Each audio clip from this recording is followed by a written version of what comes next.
Hello students, good afternoon. आज हम लोग सेमेस्टर 6 के टॉपिक भारत सरकार अधिनियम 1935 पर चर्चा करेंगे। तो थोड़ा इसका जान लेते हैं कि भारत सरकार अधिनियम जो था वह सबसे विशाल, विस्तृत और जटिल अधिनियम था। यह अधिनियम कुछ बातों से या कुछ दृष्टिकोण से अत्यंत महत्वपूर्ण भी था, क्योंकि हमारे स्वतंत्र भारत का जो अधिनियम बना है उसमें भी इस अधिनियम से अनेक बातें लिया गया है, लेकिन यह अधिनियम पूर्ण रूप से कभी लागू किया ही नहीं गया था, क्योंकि इसकी जो धाराएं थी कुछ ऐसी थी जो इसको पूर्ण रूप से लागू होने नहीं दिया। इसके बारे में हम लोग आगे टॉपिक पे बात करेंगे कि इसकी क्या धाराएं थी। अब देखते हैं कि इस अधिनियम के पारित होने के कारण क्या थे। तो हम लोगों ने पढ़ा कि 1935 से पहले 1919 का अधिनियम लागू किया गया था। तो 1919 के अधिनियम के प्रति असंतोष इसका जो प्रमुख कारण था उसमें से एक था। तो 1919 का जो अधिनियम पारित किया गया था उससे भारतीय जो थे वो संतुष्ट नहीं थे तथा भारतीय कांग्रेस ने उस अधिनियम के द्वारा किए गए जो सुधार किए गए थे उसको अपर्याप्त, असंतोषजनक और निराशपूर्ण कहा था। तो इसके 1919 के अधिनियम के द्वारा जो था कि प्रांतों में देश शासन प्रणाली की स्थापना की गई थी और समय के साथ इसका विरोध होना प्रारंभ हो गया था। और दूसरा जो था इसका साइमन कमीशन की नियुक्ति, साइमन कमीशन की नियुक्ति। तो 1919 के अधिनियम में बोला गया था कि इस अधिनियम की समीक्षा के लिए 10 वर्ष पश्चात एक आयोग का गठन किया जाएगा और कि इस अधिनियम के पर जो कार्य जो किया गया था वो संतोषजनक है कि नहीं। तो जब 10 वर्ष पश्चात नियुक्त करने का था कि 10 वर्ष में नियुक्त करेंगे 10वें वर्ष में, कि तो यह अधिनियम के प्रति जो असंतोष था वो बढ़ता ही गया और अंत में क्या हुआ कि साइमन कमीशन की नियुक्ति उससे पहले ही करना पड़ा और साइमन कमीशन भारत आया। तो साइमन कमीशन ने जो रिपोर्ट सौंपी थी वो भी संतोषजनक नहीं रहा और असफल रहा। और सबसे बड़ा जो मुद्दा था कि साइमन कमीशन की नियुक्ति ही ये दर्शा रहा था कि 1919 का जो अधिनियम है वो असफल है, क्योंकि उसकी नियुक्ति का जो समय बताया गया था वो 10 वर्ष, किंतु साइमन कमीशन की नियुक्ति जैसे हम लोग जानते हैं कि 1927 में ही कर दिया गया था। तो इससे पता चलता है कि जो 1919 का अधिनियम है वो सही नहीं था। तो साइमन कमीशन भी जब आया तो साइमन कमीशन का भी भारी विरोध हुआ था यहाँ, और क्रांतिकारी जो विचारधारा थी या क्रांतिकारियों के द्वारा भी साइमन कमीशन का विरोध किया गया था। तो इस साइमन कमीशन के द्वारा भी भारतीय जो असंतोष है उसको समाप्त नहीं किया गया और इन्होंने भी भारतीय के जो मांग थे उस मांगों की ओर कोई ध्यान नहीं दिया था। तो उस समय के जो भारत सचिव थे लॉर्ड ब्रैकनहेड, जब साइमन कमीशन के रिपोर्ट को भारतीयों ने नहीं स्वीकारा तो उस समय के जो भारत सचिव थे लॉर्ड ब्रैकनहेड ने भारतीयों को एक चुनौती दी कि अगर आप लोगों को यह संविधान पसंद नहीं है, ये सुधार पसंद नहीं है, तो एक ऐसा संविधान बना के दिखाओ जो सर्वमान्य हो। तो भारतीयों ने भी उस चुनौती को स्वीकार किया और संविधान बनाने के लिए 8 सदस्यों की एक समिति का गठन किया और जिसका अध्यक्ष था पंडित मोतीलाल नेहरू। और इस समिति ने जो रिपोर्ट प्रस्तुत किया था उसको कहा गया था नेहरू रिपोर्ट। तो नेहरू रिपोर्ट जो प्रस्तुत किया गया तो इसका अधिकांश भारतीयों ने स्वागत किया। भारत के विभिन्न जो पार्टी थे, उसके जो नेता थे, उन्होंने इसका स्वागत किया। किंतु नेहरू रिपोर्ट से सिर्फ एक व्यक्ति मोहम्मद अली जिन्ना वो संतुष्ट नहीं था। तो इस रिपोर्ट को भी, नेहरू रिपोर्ट को भी लागू नहीं किया जा सका। तो जब देखा कि भारतीयों की समस्या तो दिन प्रतिदिन बढ़ती जा रही है, भारतीयों की जो असंतुष्टि है वो भी बढ़ती जा रहा है, तो इसी समस्या को सुलझाने के लिए क्या किया गया कि 3 गोलमेज सम्मेलनों का आयोजन किया गया और जो लंदन में हुए थे। किंतु इसमें भी भारतीय समस्याओं का जो निदान है वो नहीं हो सका इन गोलमेज सम्मेलनों से भी। तो 1932 में जो इंग्लैंड के तत्कालीन प्रधानमंत्री थे मैकडोनाल्ड ने सांप्रदायिक समझौते की घोषणा कर दिया और इस समझौते के द्वारा जो सांप्रदायिक समझौता था उसमें न केवल हिंदू और मुसलमानों के बीच मतभेद उत्पन्न करने का प्रयास किया गया था, वरन विभिन्न संप्रदायों के बीच, भारत के जो बाकी के संप्रदाय थे, चाहे वो सिख हो, चाहे वो एंग्लो इंडियन हो, और भी जो समुदाय थे, सब में मतभेद उत्पन्न करने का प्रयास किया गया था और विभिन्न संप्रदायों के बीच जो एकता थी उसको भंग करने का प्रयास किया गया था। तो गांधी जी ने इसका घोर विरोध किया था और गांधी जी ने आमरण अनशन की घोषणा कर दी। जब तक ना मरे उपवास, जब तक ना मरे वो हड़ताल पे चले गए। तो फिर अंत में हुआ पूना समझौता, जिसको गांधी जी द्वारा स्वीकार कर लिया गया, जिसमें सांप्रदायिक जो मतभेद था उसको कुछ हद तक सुलझाया जा सका था। तो यहीं पर जो लंदन में हुए थे गोलमेज सम्मेलन, तो इस सम्मेलन में क्या किया गया था कि भारत के जो भावी संविधान बनेगा उसकी रूपरेखा पर विचार विमर्श जो हुआ था और उससे जो रिजल्ट या निष्कर्ष निकल के आया था, तो इंग्लैंड की सरकार ने श्वेत पत्र के रूप में प्रकाशित किया और इस श्वेत पत्र को संसद के दोनों सदनों की एक जो सम्मिलित था, यानी कि संयुक्त समिति जो थी दोनों सदनों का, उस पे रखा गया उसके समक्ष विचार विमर्श के लिए। और दोनों सदनों में इस रिपोर्ट पर विचार विमर्श हुआ और विचार विमर्श के पश्चात इसी रिपोर्ट के आधार पर 1935 का भारतीय अधिनियम पारित किया गया। तो ये तमाम कारण थे जिसके कारण 1935 का भारत सरकार अधिनियम पारित किया। अब देखते हैं इस अधिनियम की प्रमुख धाराएं एवं विशेषता। तो 1935 अधिनियम की जो प्रमुख विशेषता थी या धाराएं, वो था अखिल भारतीय संघ का प्रस्ताव।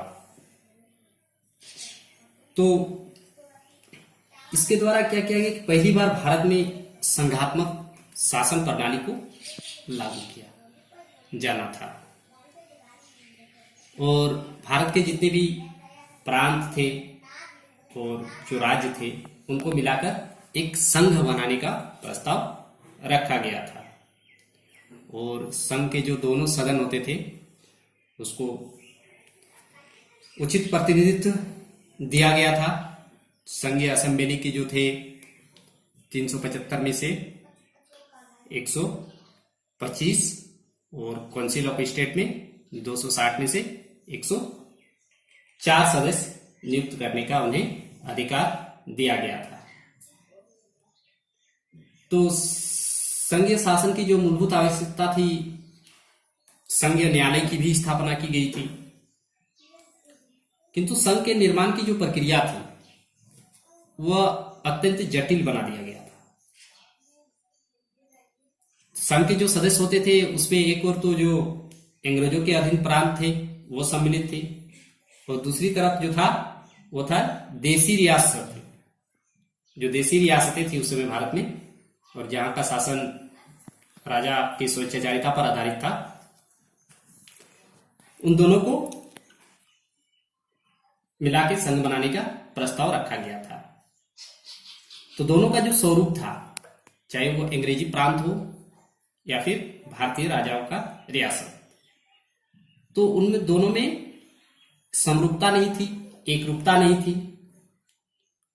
और भारतीय संघ को जो बनाने के लिए जो प्रस्ताव रखा था उसमें 2 प्रमुख शर्तें रखी गई थी, और इन शर्तों का उद्देश्य था अधिक से अधिक मात्रा में भारतीय रियासतें जो थी उस समय उसको संघ में शामिल करना था। तो वो जो शर्तें थी कि कम से कम इतने भारतीय संघ में सम्मिलित हो जिन्हें काउंसिल ऑफ स्टेट में कम से कम 52 प्रतिनिधि भेजने का अधिकार प्राप्त हो। और इसकी जो दूसरी शर्त थी वो यह थी कि इन रियासतों की जो जनसंख्या है, जो काउंसिल ऑफ स्टेट में सदस्य भेजेगा, इन रियासतों की जो जनसंख्या थी वो समस्त रियासतों की जो जनसंख्या है, उस समय की जो भारतीय रियासत थे उस समस्त रियासतों की जनसंख्या के आधी से कम ना होना चाहिए। यानी अगर मान के चलिए कि समस्त रियासतों की जनसंख्या अगर 10 लाख हो, तो उसी रियासत को सदस्य भेजने का, प्रतिनिधि भेजने का अधिकार होगा जिसकी जनसंख्या कम से कम 5 लाख हो। दूसरा जो था वो था केंद्र में द्वैध शासन। तो ये जो पहला जो अखिल भारतीय संघ का प्रस्ताव था, तो इन शर्तों के कारण, ये जो 2 शर्त बोला गया था, इन शर्तों के कारण कभी भी जो संघ की स्थापना का जो लागू करने का जो प्रस्ताव रखा गया था वह कभी नहीं हो सका था, क्योंकि जो संघ बनाने के लिए आवश्यक संख्या में जो रियासतें चाहिए थी उन्होंने इसके लिए कभी भी स्वीकृति नहीं दी। अधिकांश रियासत जो थे वो ऐसी केंद्रीय शासन के अंतर्गत संगठित होने के लिए तैयार नहीं थे। लोगों को लगा था कि जो मेरी रियासतें हैं वो इस केंद्रीय संगठन से कहीं अच्छा है। तो बहुत सी रियासतों ने क्या किया, अपने प्रतिनिधि वहां नहीं भेजे। दूसरा था जो केंद्र में द्वैध शासन की स्थापना। तो 1919 के अधिनियम में हम लोगों ने पढ़ा कि प्रांतों में द्वैध शासन की स्थापना की गई थी, किंतु 1935 के अधिनियम के द्वारा केंद्र में द्वैध शासन की स्थापना किया गया। और इसके लिए क्या किया कि विषयों का जो था वो बंटवारा किया गया, शासन के जो विषय थे। तो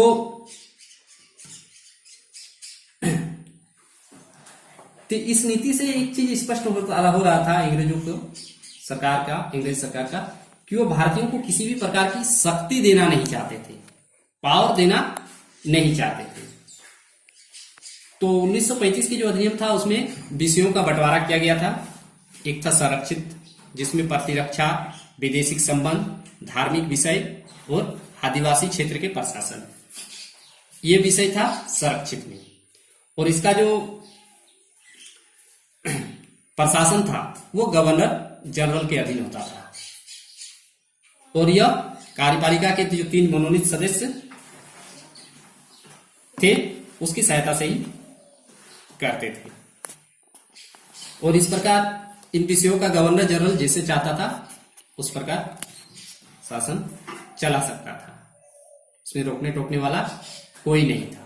और दूसरा था हस्तांतरित, इसमें था अन्य सभी विषय, बाकी जो ये विषय छोड़ के, चाहे शिक्षा हो, चाहे चिकित्सा हो, चाहे वित्त हो, बाकी जितने भी विषय थे उसका हस्तांतरित में रखा गया था। और हस्तांतरित विषयों के जो शासन था वो गवर्नर जनरल मंत्री परिषद के परामर्श के सहायता से करता था।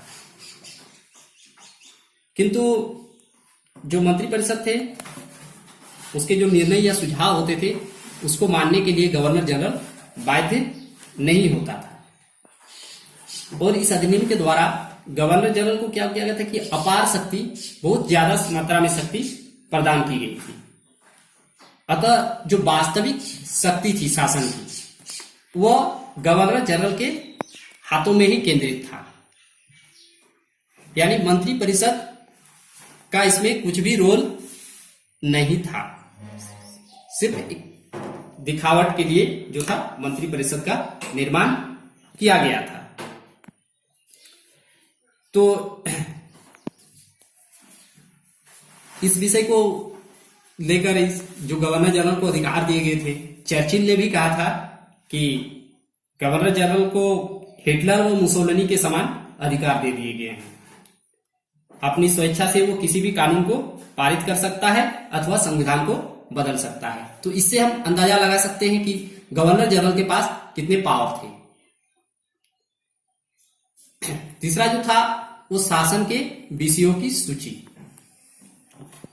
तो इसमें क्या किया गया था कि इस अधिनियम के द्वारा शासन की जो 3 सूची प्रथा है उसको प्रारंभ किया गया था। पहला जो था केंद्रीय सूची, जो केंद्र के लिए कानून बनाता था, और इसमें देश से संबंध 59 विषय रखे गए थे। और दूसरा था राज्य सूची, इसमें 54 विषय थे, और यह प्रांतों से या प्रांत जो थे प्रांतों के संबंध में कानून बना सकते थे। और तीसरा जो था वो था समवर्ती सूची, इसमें 36 विषय को रखा गया था। और अगर इस विषयों में कोई मतभेद होता था किसी मामले को लेकर, तो जो उस समय के संघीय न्यायालय थे उसको उसमें न्याय करने का अधिकार नहीं दिया गया था। संघीय न्यायालय को न्याय करने का अधिकार नहीं दिया गया था। यानी अगर कोई मामला फंसता, कोई विवाद उत्पन्न होता है इन विषयों में प्रशासन को लेकर, तो उसका जो न्याय होता था या न्याय किया जाता था वो गवर्नर जनरल के द्वारा ही किया जाना था। तो इस प्रकार आप देख सकते हैं कि गवर्नर जनरल को कितना पावरफुल बना दिया गया था। चौथा जो था वो था प्रांतीय स्वायत्तता।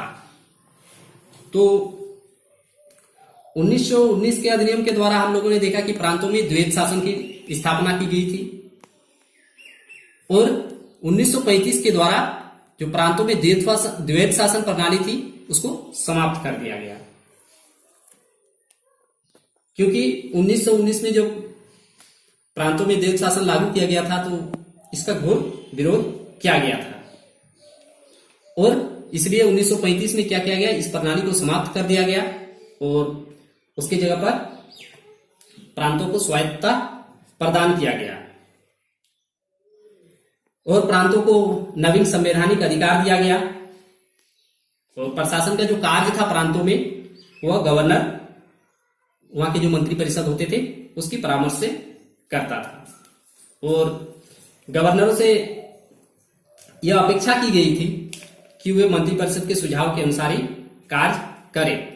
किंतु यहां भी जो थे प्रांतीय गवर्नर जो होते थे उसको स्वायत्तता के बावजूद भी इतनी शक्तियां प्रदान की गई थी कि ये जो स्वायत्तता थी वो मात्र नाम मात्र का रह गया था। गवर्नर को जो विशेषाधिकार दिया गया था वो मंत्रियों को पदच्युत कर सकता था, हटा सकता था उसके पद से, वो किया भी था। दूसरा जो था कि गवर्नर व्यक्तिगत निर्णय लेने के लिए स्वतंत्र था, यानी वो मंत्री परिषद के जो निर्णय या सुझाव होते थे उसको माने या ना माने वो उसकी निजी मर्जी होती थी, या जो उसकी जो मंत्री परिषद की जो इच्छा होती थी या जो परामर्श होते थे उसको वो ठुकरा सकता था। इसके अतिरिक्त जो था प्रांतों के मामलों में भी अगर कोई विशेष परिस्थितियां उत्पन्न हो जाए तो इसमें जो गवर्नर जनरल होते थे उसको हस्तक्षेप करने का अधिकार दिया गया था। तो इस प्रकार जो था कि संपूर्ण जो शासन का जो कंट्रोल था प्रांतों में वो गवर्नर के पास ही रहता था, प्रांतीय गवर्नर, या फिर अगर कहीं मामला उलझा फंसा तो फिर उसको गवर्नर जनरल के पास भेजा जाता था या गवर्नर जनरल स्वेच्छा से उसको हस्तक्षेप कर सकता था। इसके अतिरिक्त गवर्नर जो होते थे वो गवर्नर जनरल जो होते थे वो प्रांतों के जो गवर्नर होते थे उसको आवश्यक दिशा निर्देश भी प्रदान कर सकता था। तो प्रदेश का जो संपूर्ण भार है वो गवर्नर पर आ जाता था। तो ये जो स्वायत्तता थी, प्रांतीय स्वायत्तता, ये मात्र एक दिखावा था, क्योंकि जो शासन की पूरी जो बागडोर थी, जो कंट्रोल था, वह गवर्नर और गवर्नर जनरल के हाथों में ही था। नेक्स्ट जो था वो था रक्षा कवचों की व्यवस्था। तो रक्षा कवच मतलब बुलेट प्रूफ जैकेट नहीं, बल्कि अपने शासन को बचाने के लिए, अपने साम्राज्य को बचाने के लिए, साम्राज्य की रक्षा करने के लिए इस प्रकार की नीतियां लागू की गई थी ताकि उसके साम्राज्य को कोई अहित ना हो। तो 1935 का जो अधिनियम था उसको पारित करने से पूर्व ही अंग्रेजी सरकार ने क्या किया था कि अपनी सुरक्षा हेतु तमाम उपाय कर लिए थे। तो इस दृष्टि से इस अधिनियम में क्या किया गया था कि इस प्रकार की व्यवस्था की घोषणा की गई थी जो कभी कार्यान्वित ना हो सके, सबसे पहली बात तो। और इतना ही नहीं, अगर कहीं लागू भी हो जाए, कार्यान्वित हो भी जाए, तो भी गवर्नर जनरल को इतना शक्तियां दी गई थी, इतने अधिकार दिए गए थे कि अंग्रेजी सरकार का किसी भी प्रकार का कोई अहित ना हो सके।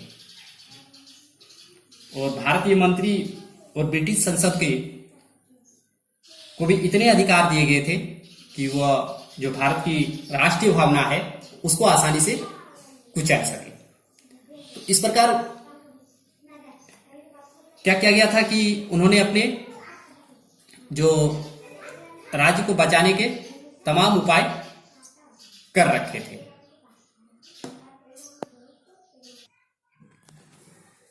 नेक्स्ट जो था संघीय न्यायालय की स्थापना।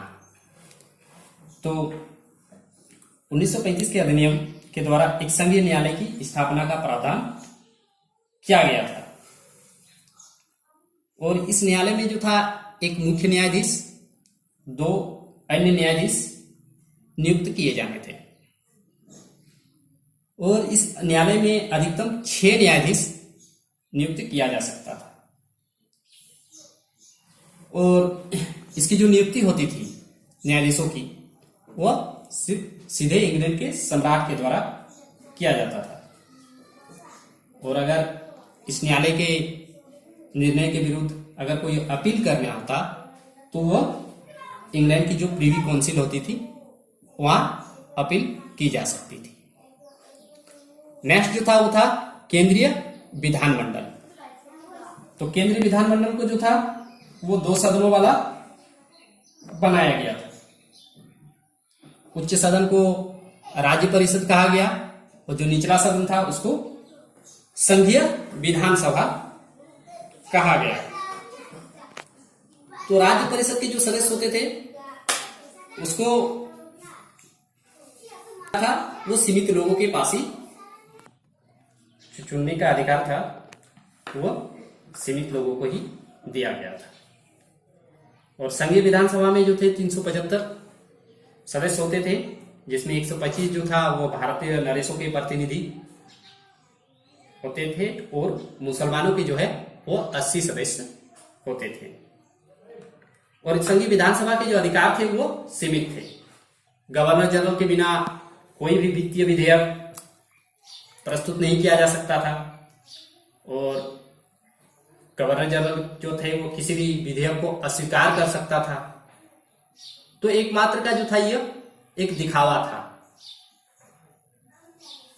नेक्स्ट जो था वो भारतीय काउंसिल की समाप्ति।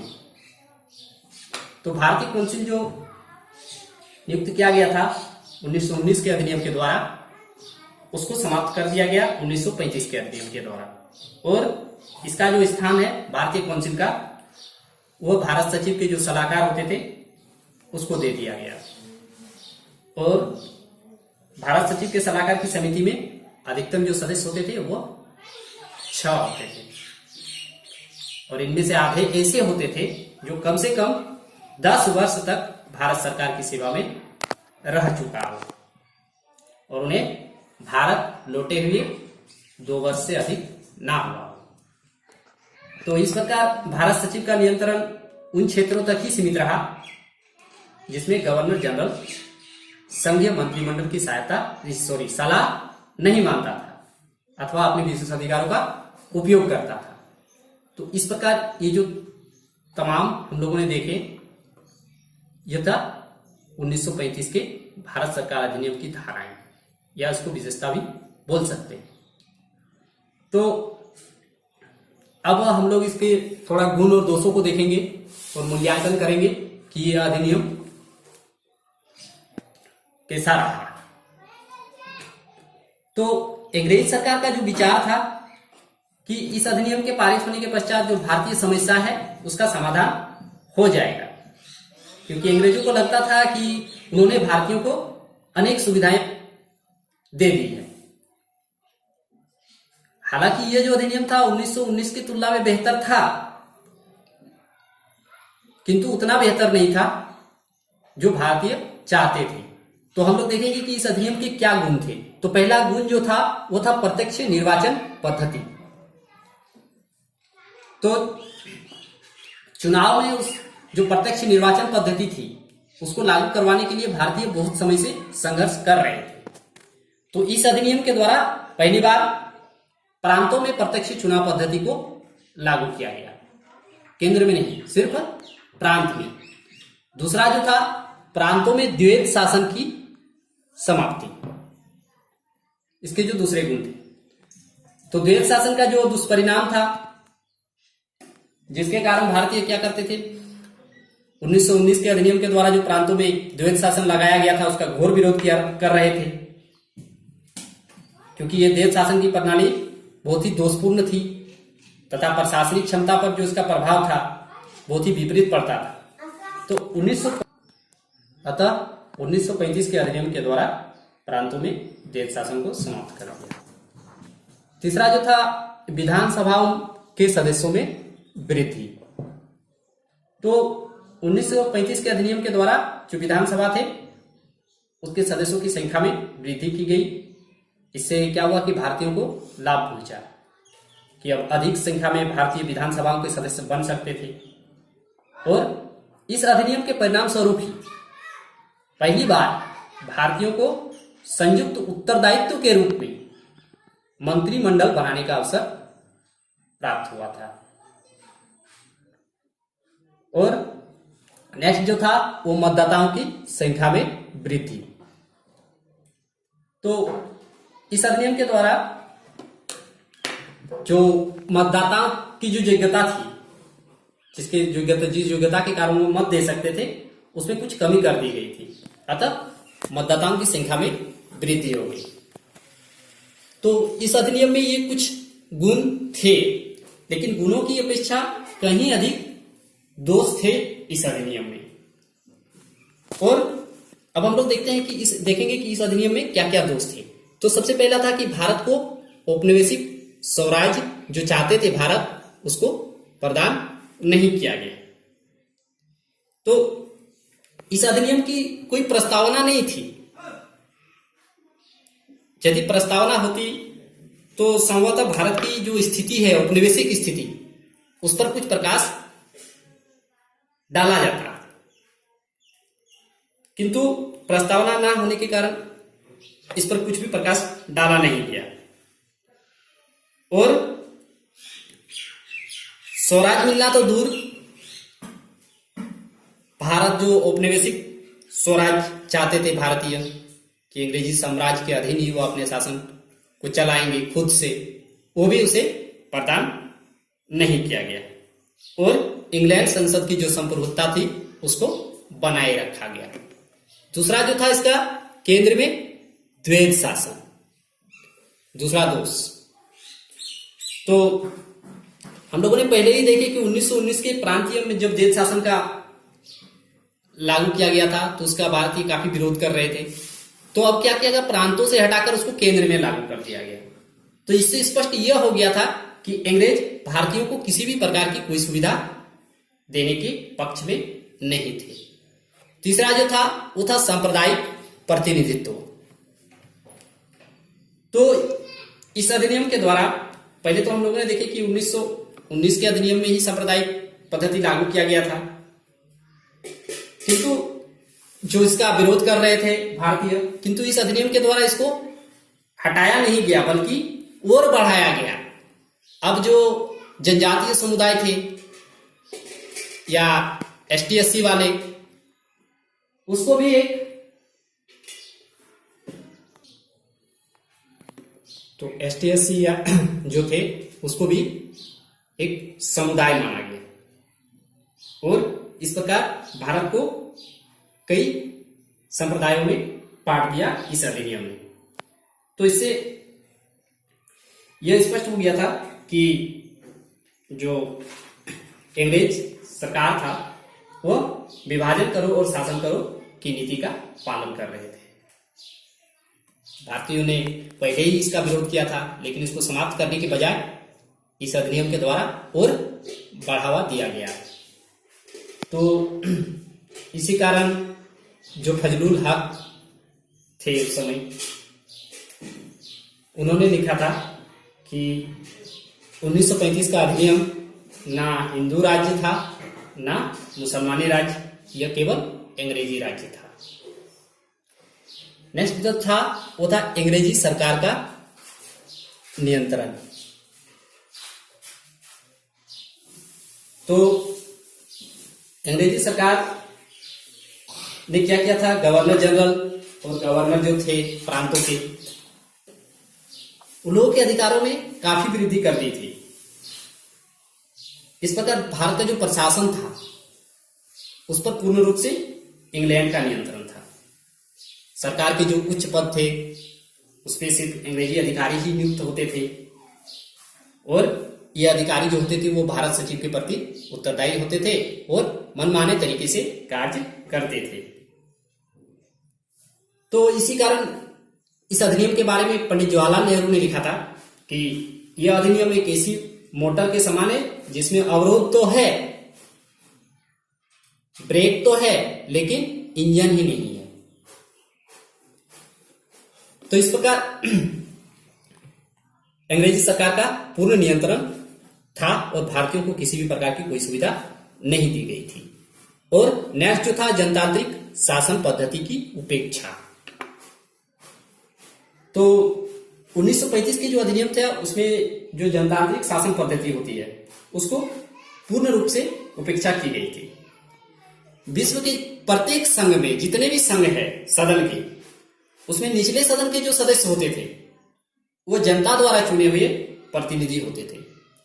किंतु इस अधिनियम के द्वारा 1935 अधिनियम के द्वारा निचले सदन में अप्रत्यक्ष चुनाव पद्धति को लागू किया गया था और मताधिकार के अधिकार भी सीमित रखा गया था।